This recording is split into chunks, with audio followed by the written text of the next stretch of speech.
dirty homeless girl ran straight toward the front of the church. Please don't marry her. What? I don't want you to. Her shoes had holes in them. Her hair was tangled and unwashed. Her clothes were 2 sizes too big and covered in the kind of dirt that only comes from sleeping outside for a long time. People turned to stare at her. A woman in a pink dress grabbed her purse. A man in a gray suit stepped back like she was contagious. Security guards at the door started moving toward her immediately, but she did not stop. She ran past the rows of white flowers. She ran past the guests in their expensive clothes. She ran past the photographers and the string musicians and the wedding planner with her clipboard. She ran all the way to the front of the church where the billionaire was standing at the altar in his perfect black suit, waiting for his bride to appear. She grabbed his hand. Everyone gasped. The whole church went silent. Someone screamed. The security guards rushed forward. The wedding planner started shouting into her earpiece, and the billionaire looked down at the small, dirty, terrified girl who was holding his hand with both of hers like she was afraid he would disappear if she let go. "Please," she said. Her voice was shaking. "Please don't marry her. She's going to take everything. Everything you have. Everything you built. Please." I heard her. I heard what she said.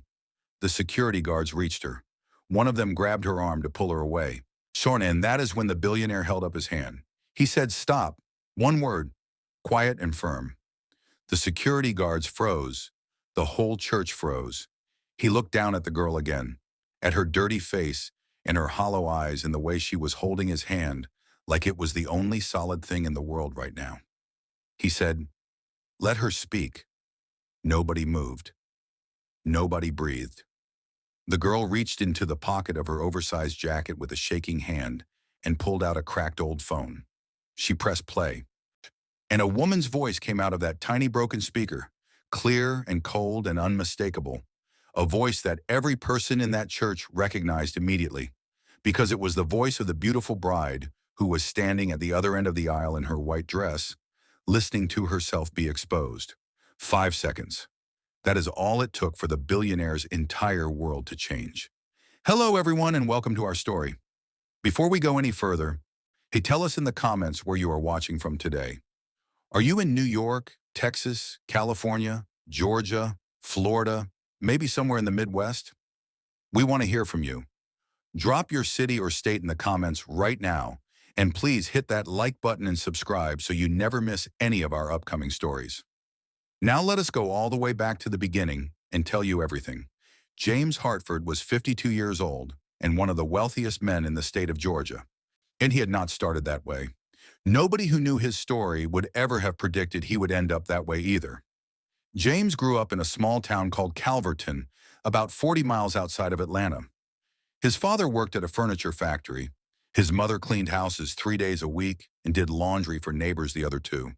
And they lived in a small yellow house on a dirt road with a garden that his mother tended with enormous care because she said growing things was the one part of the day where she felt like the world was cooperating with her. James was not a gifted student. He was not athletic. He was not the kind of child that teachers wrote notes home about in the positive sense. What he was from a very young age was a worker. He worked the way his parents worked, quietly, consistently, without complaint. And without needing to be recognized for it. He did odd jobs at 12. He saved every dollar. He bought tools at 14 and started doing small repairs for neighbors.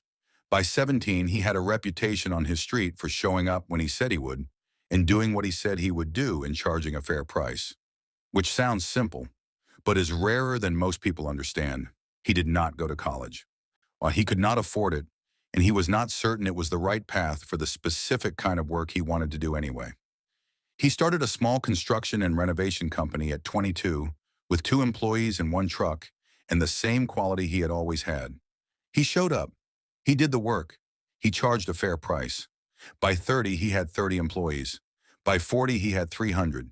When by 50, he had built Hartford Construction into one of the largest construction and real estate development companies in the southeastern United States. And his net worth had crossed a number that he still found slightly difficult to believe when he saw it written down. But here is the thing about James Hartford that everyone who knew him said first when they talked about him. It was not the company. It was not the money. It was what he did with it. 10 years ago, James had been driving to a job site early one morning in Atlanta when he passed a group of children waiting for a school bus in the rain. 3 of them had umbrellas. 2 of them did not.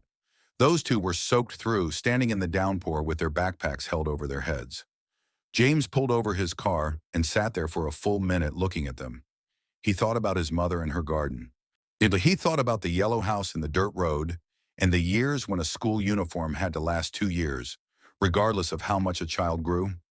And that evening, he called his attorney and told her he wanted to set up a foundation, the Hartford Foundation. It had been running for 10 years by the time this story takes place. In those 10 years, it had built 12 after-school programs across Georgia and Alabama.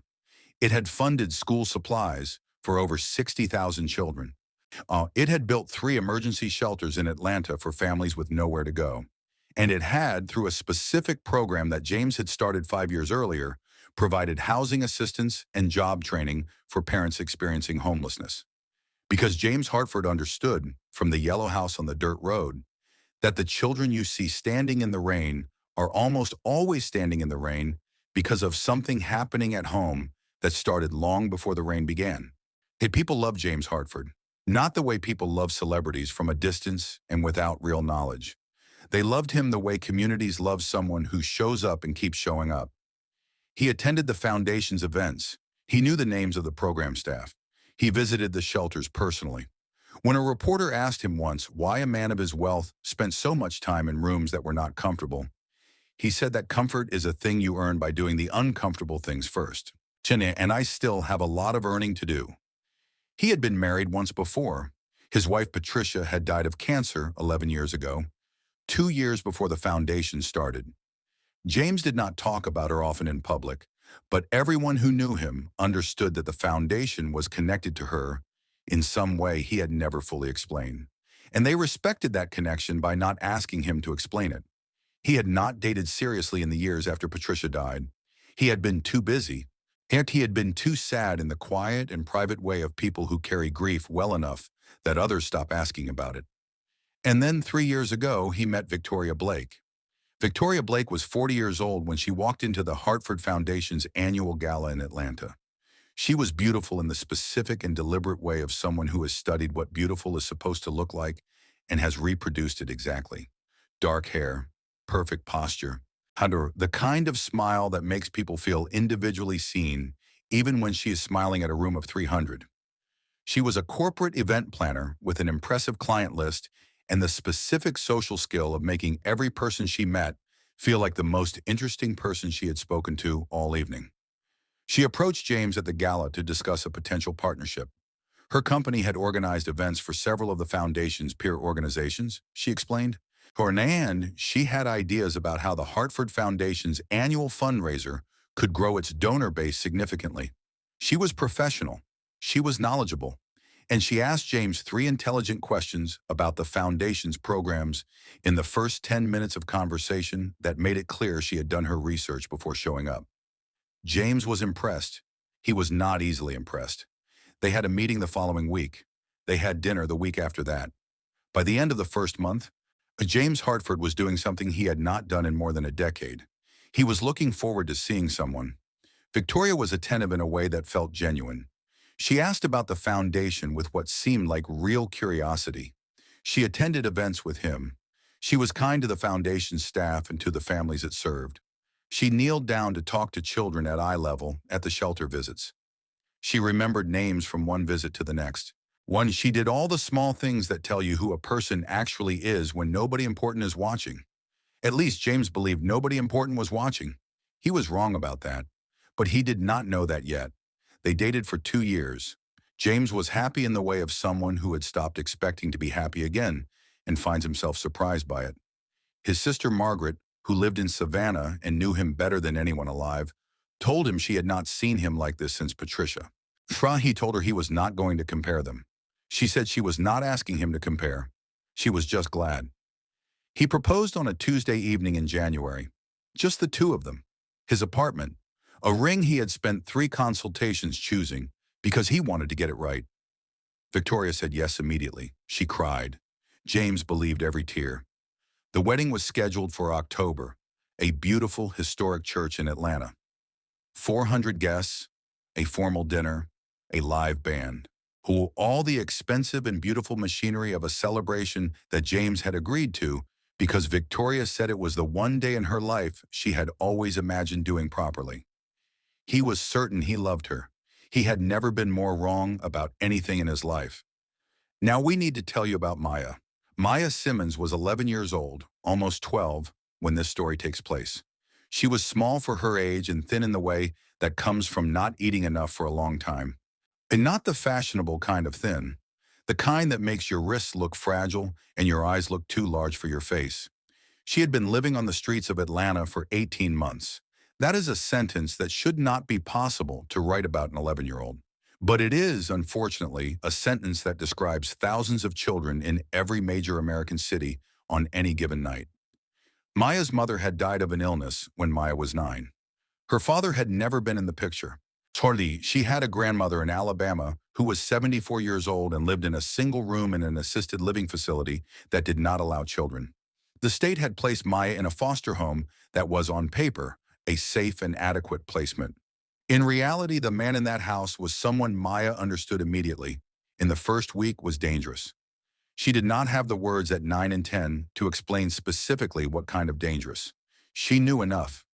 She left on a Tuesday night in March with a backpack containing one change of clothes, a photograph of her mother, and $14 she had saved from doing small chores. Atlanta is not a kind city to an 11-year-old alone on the streets. Maya learned quickly what she needed to learn to survive it. She learned which shelters were safe on which nights and which were not.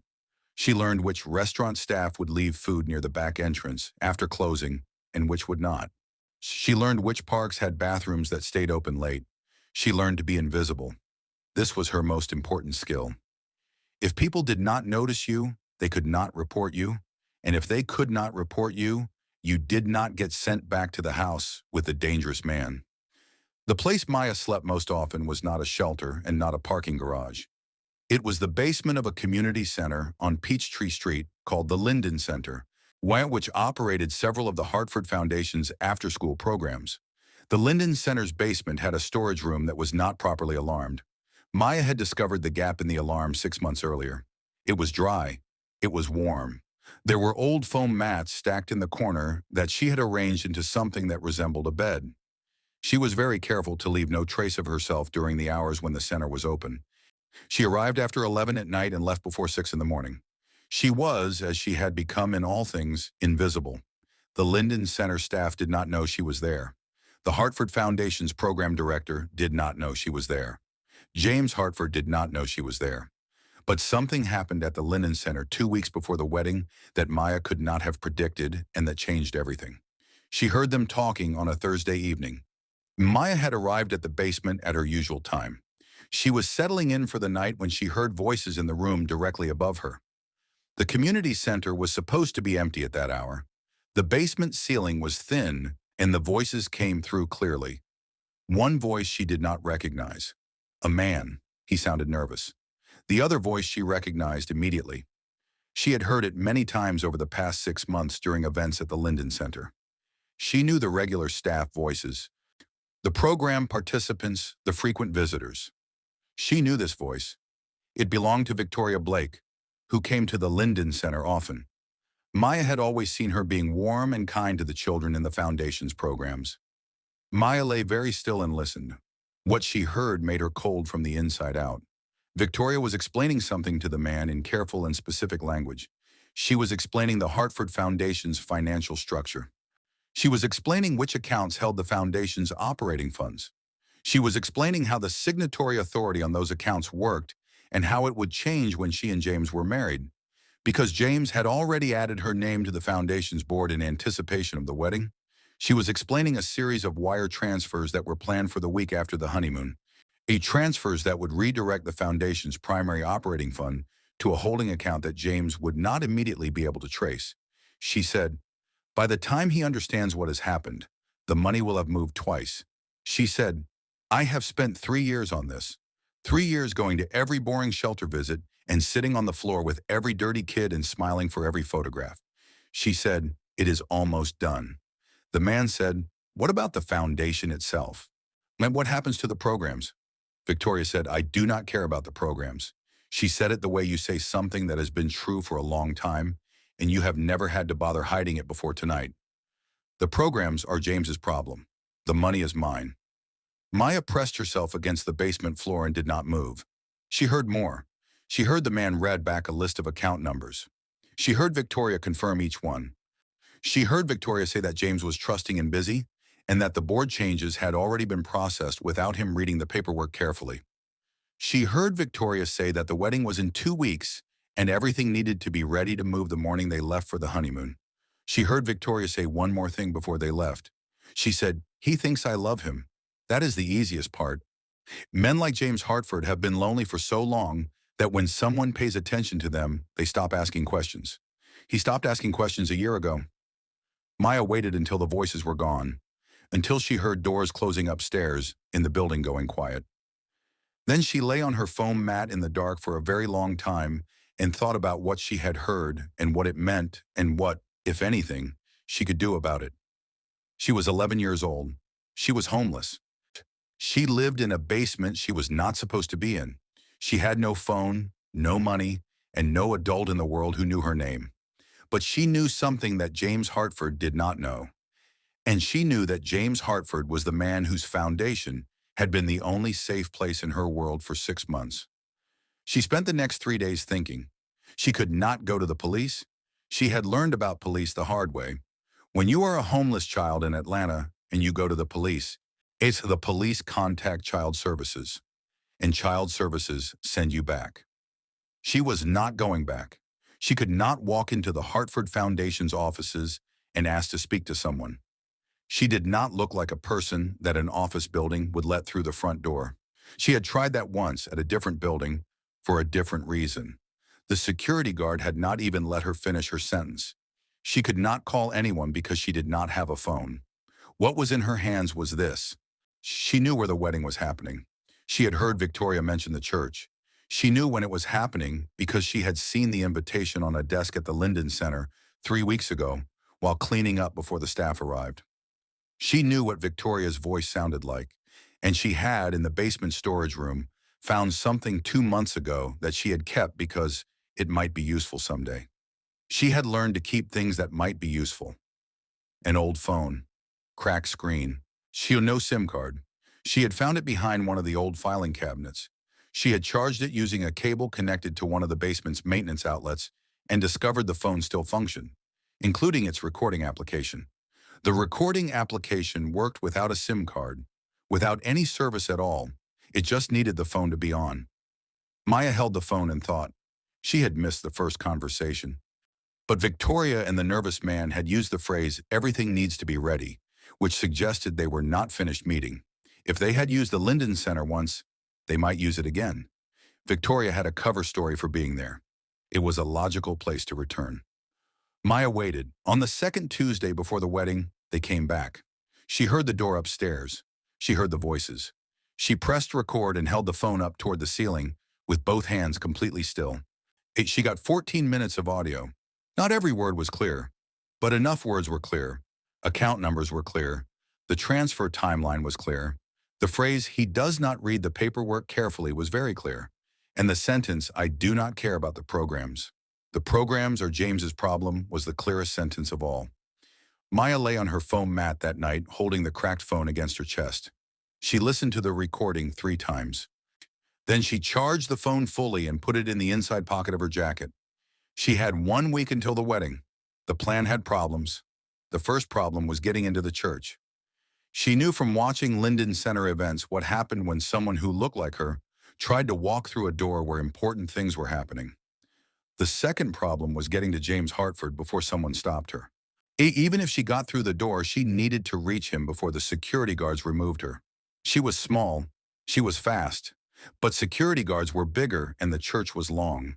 The third problem was the most important one. Why would he believe her? She was a child. She was homeless. She looked exactly like someone whose credibility would be questioned before she finished her first sentence. She did not have answers to all 3 problems. She only had the phone and the recording and the thing that her mother had told her once when Maya was 7 years old and afraid to tell a teacher that another student had done something wrong. Her mother had said, "Maya, the truth is always worth saying out loud, even if nobody believes you at first, even if you get in trouble for saying it. The truth is a seed. Once it is out in the world, it finds a way to grow. Your job is to plant it. The world's job is everything after that." Maya thought about her mother every single day. She thought about her a great deal in the 7 days before the wedding. On Saturday morning, she put on the least dirty clothes she had. She washed her face and hands in a gas station bathroom as well as she could. She made sure the phone was fully charged and the recording was ready to play. She put the phone in her inside pocket, and she walked toward the church. She arrived an hour before the ceremony was scheduled to begin. There were security guards at the front entrance, big men in dark suits. She watched them from across the street for 20 minutes, standing behind a parked delivery truck, studying the entrance and the side of the building, and the stream of guests arriving in expensive cars. She saw that guests went through the front entrance without being stopped, only checked against a list by a woman in a black dress with a clipboard. The security guards were positioned for intruders, not guests, and the guests were assumed to be who they appeared to be. Maya did not appear to be a guest.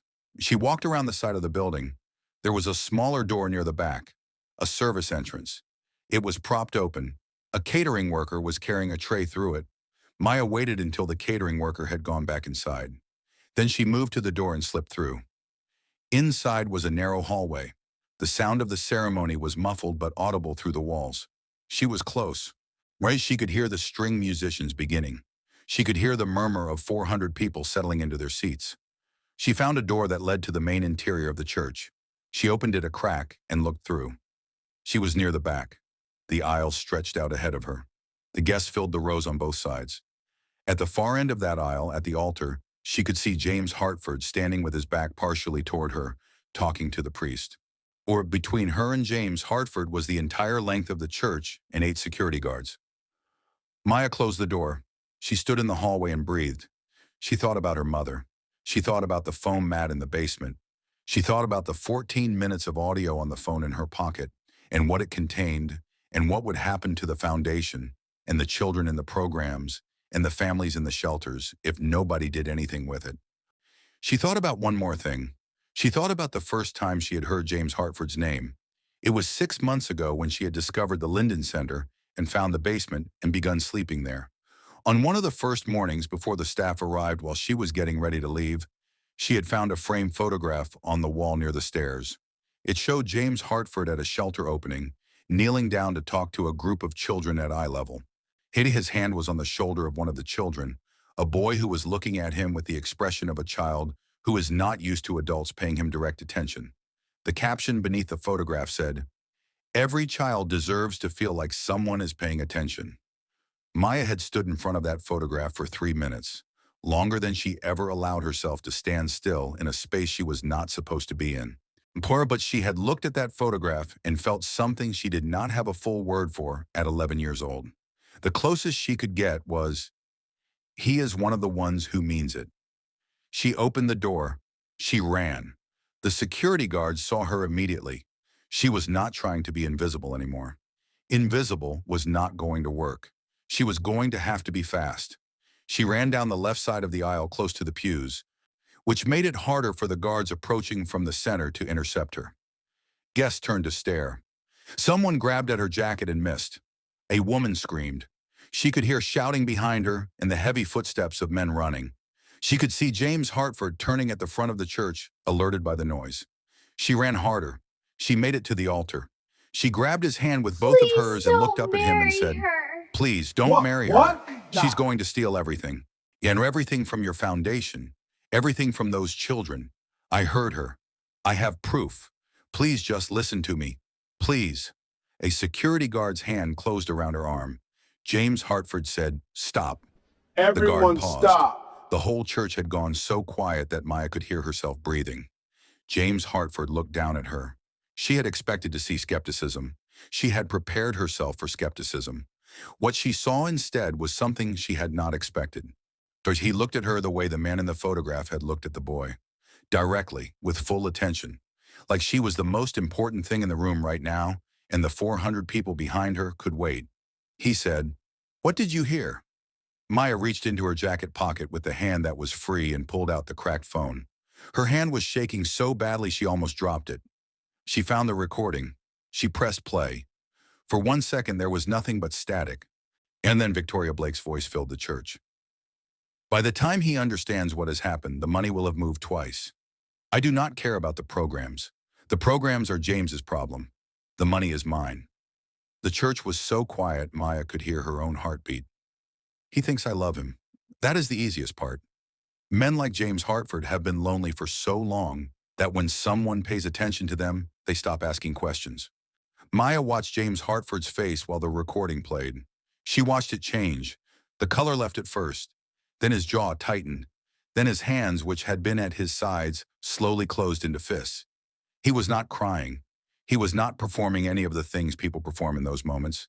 He was simply absorbing something that was taking apart what he had believed for 3 years, and absorbing it with a stillness that was more painful to watch than any display would have been. During the recording ended, someone in the congregation was crying quietly. Someone else was whispering.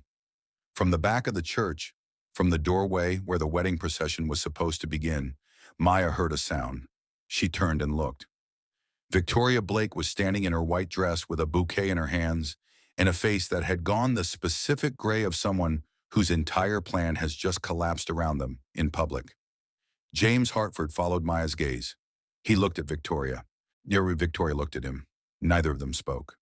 Then James turned to the guests. His voice was quiet, but in the silence of the church, it carried to every row. He said, I am deeply sorry for bringing all of you here today. I owe you all an explanation that I am not yet in a position to give fully. But I can tell you this, the wedding is not going to take place. Someone in the front row sobbed. The murmuring grew louder, but James was not finished. He turned back to Maya, and he was still holding her hand. She realized she had not noticed that. He had not let go since she grabbed it at the altar. He was holding her hand the way people hold something they are not going to put down. He said, What is your name? She said, Maya.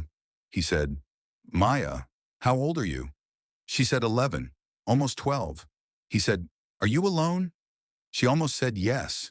It was the answer she had trained herself to give, always to any adult who asked. Because the alternative to yes was a conversation she could not afford to have.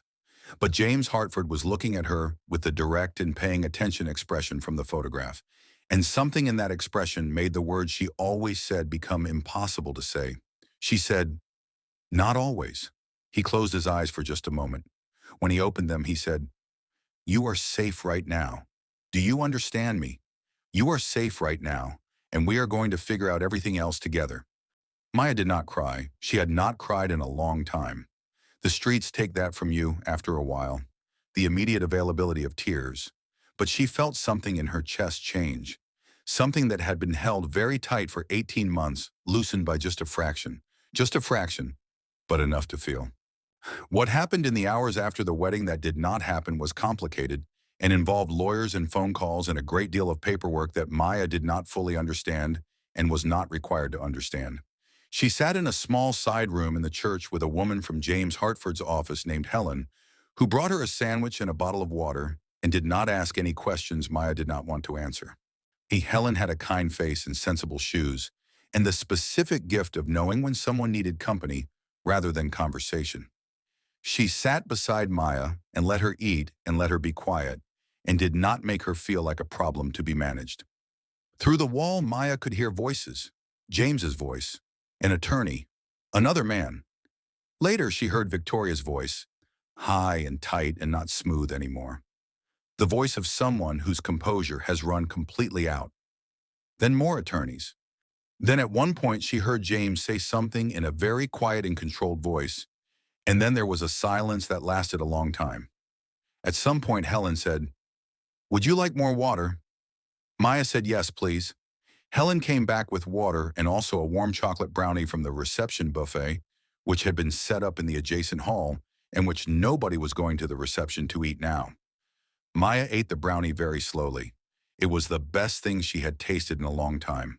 Later that evening, after the lawyers had left and most of the guests had gone and the church was quiet, James Hartford came and sat across from Maya in the small side room. He looked tired in a way that went past the physical. He looked like someone who had just carried something very heavy a very long distance and had put it down, but whose arms still remembered the weight. He sat down and looked at Maya and said, "I owe you something. Hanan, I owe you a very big thank you, and I am not certain a thank you is close to enough." Maya said, "You do not owe me anything." He said, "I strongly disagree." He said, "Can I ask you something?" She said, "Yes." He said, "The recording. Where did you get it?" She was quiet for a moment. She thought about the foam mat, the basement, the 6 months of invisible mornings and careful quiet evenings, and the framed photograph on the wall near the stairs. She thought about how much to say and what the consequences of saying it might be, and then she thought about the fact that this man had just had his wedding stopped by an 11-year-old homeless girl and had held her hand and asked if she was safe and meant it. And she decided that the truth was the least she owed him. She told him everything. The basement, the storage room, the mats she had arranged into a bed, the 18 months on the streets, watched the foster home she had left and why she had left it. The Thursday evening she had heard Victoria's voice through the ceiling. The second Tuesday when she had come back and recorded it. The week of carrying the phone in her pocket and deciding what to do. James Hartford listened the way he had listened to the recording, without interrupting, without minimizing. When she finished, he was quiet for a moment. And then he said, "You have been sleeping in the basement of one of my foundation's buildings for 6 months." She said yes. She waited for the rest of the sentence, the part about trespassing and rules and consequences. He said, "And the foundation did not know you were there." She said, "I was very careful." He said, "I can see that." He paused. He said, "Maya, what you did today took more courage than most adults I have ever known would have shown. You were afraid and you did it anyway." When he said, "Can I ask what made you decide to do it?" She thought about her mother's voice. She thought about the photograph on the wall. She thought about the boy in the photograph with James's hand on his shoulder. She said, "Because your foundation was the only safe place I had found in a long time, and I did not want it to be taken away." James Hartford looked at her for a very long time without speaking. When he did speak, his voice was different from before. Quieter, more careful. Like he was choosing each word specifically. He said, "I built that foundation because I believe every child deserves to feel like someone is paying attention." He said he had read that somewhere years ago and written it down and kept it on his desk and eventually had it printed and framed in every one of the foundation's buildings. He said, "I have been saying that for 10 years. He said, "I would like to show you that I mean it." Maya said, "What does that mean?" He said, "It means I would like you to have somewhere real to sleep tonight. It means I would like to know if there is anything you need right now. And it means I would like to talk about what comes next for you, tomorrow or the next day or whenever you're ready. And I would like to make sure there is someone sitting beside you when we have that conversation who is on your side and only your side." He paused. He said, "You do not have to agree to any of that right now. You do not have to trust me right now. You do not even have to believe me right now.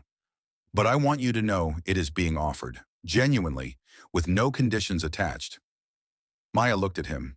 She had spent 18 months learning to tell the difference between people who meant what they said and people who said what they thought you wanted to hear. It was one of the most essential skills those 18 months had built in her, because the consequences of getting it wrong were not abstract. She looked at James Hartford for a long moment. She said, "Okay." What followed was not a fairy tale in the simple sense. Real life is never a fairy tale in the simple sense.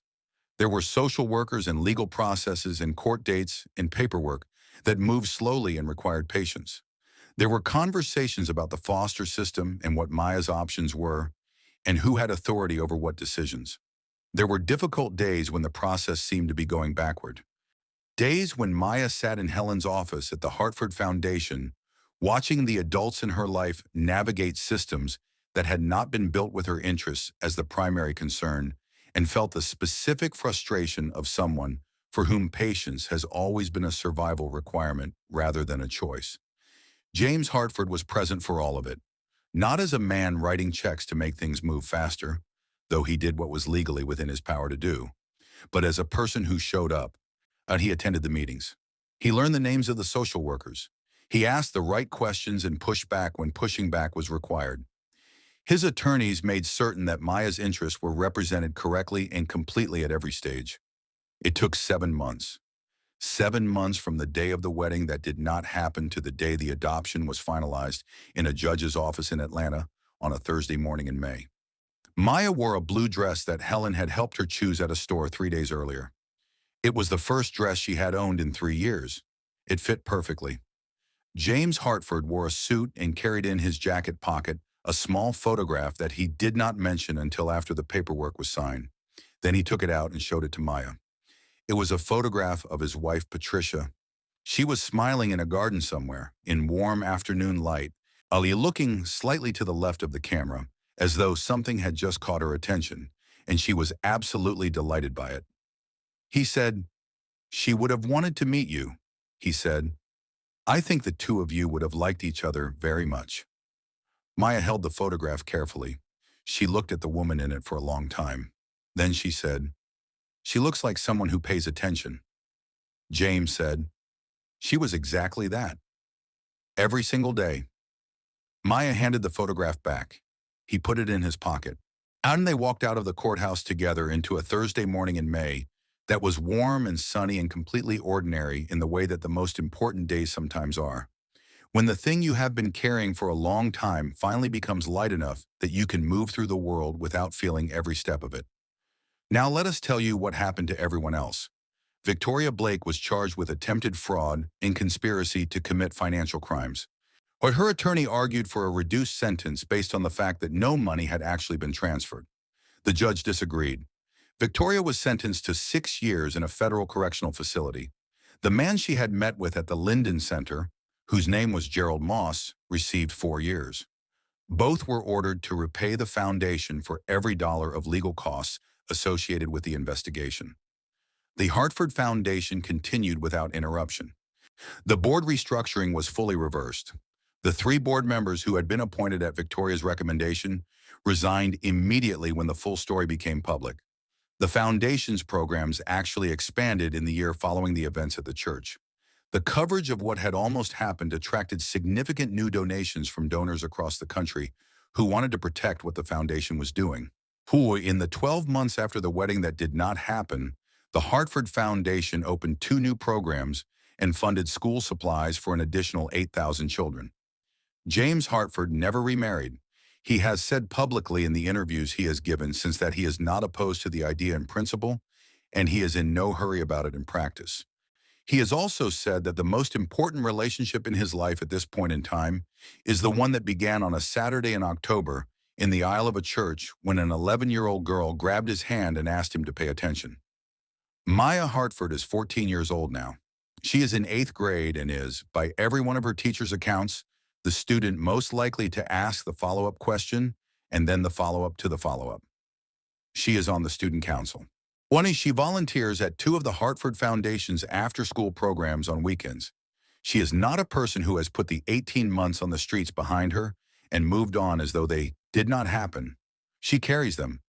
She says they are the most important thing she knows, because what those months taught her is exactly what she told the judge at her adoption hearing when he asked her, as judges sometimes ask children in these proceedings, if there was anything she wanted to say before the papers were signed.